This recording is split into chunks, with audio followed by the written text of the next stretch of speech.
સુરત મહાનગરપાલિકાના નવનિયુક્ત કમિશનર એમ નાગરાજને બુધવારના રોજ ચાર્જ સંભાળ્યો હતો. ગુજરાત સરકાર દ્વારા હાલમાં સુરત મહાનગરપાલિકાના કમિશનરની બદલીનો ઓર્ડર કર્યો હતો. સુરત મનપા કમિશનર શાલિની અગ્રવાલની જગ્યાએ એમ નાગરાજને નિયુક્ત કરાયા હતા, જેને લઈ આજે બુધવારના રોજ નવનિયુક્ત કમિશનર એમ નાગરાજને કમિશનર તરીકેનો ચાર્જ સંભાળ્યો હતો. તો ડ્રેનેજ, પાણી, રોડ રસ્તા, ઇન્ફ્રાસ્ટ્રક્ચર વિકાસના કાર્યોને વધુ વેગ આપવામાં આવશે તેમ નવનિયુક્ત કમિશનરે જણાવ્યું હતું.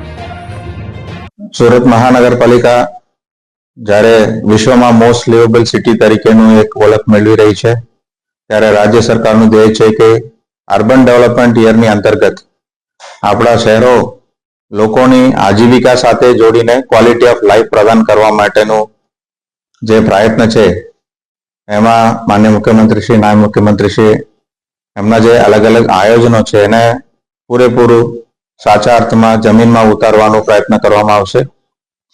પોલિટિકલ વિંગ અને વહીવટી પાંખ બંનેના સમન્વય રાખીને એફિશિયન્સી સાથે સુદૃઢ કામ થાય અને સમયસર થાય એના માટે હું પ્રયત્ન કરીશ અને લોકોની અપેક્ષાઓને વાચા આપવા માટે પૂરેપૂરું પ્રયત્ન કરવાનું.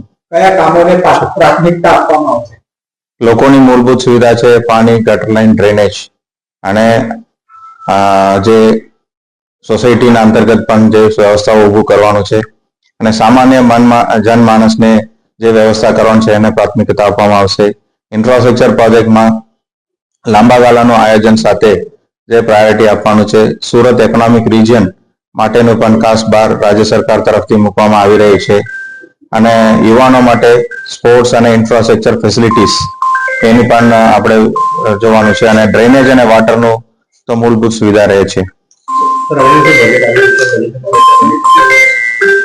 બજેટ માટે અત્યારે તૈયારીઓ પૂરેજોશ ઉપર ચાલી રહી છે અને એમાં અધિકારીઓ અને પદાધિકારીઓ સાથે બેસીને ટૂંક સમયમાં એનું જે રૂપ છે એનું આકલન કરવામાં આવે અને ઝડપથી એનું જે ડિસિઝન્સ છે એ લઈને આપણે આગળ વધવાનો પ્રયત્ન કરીશું.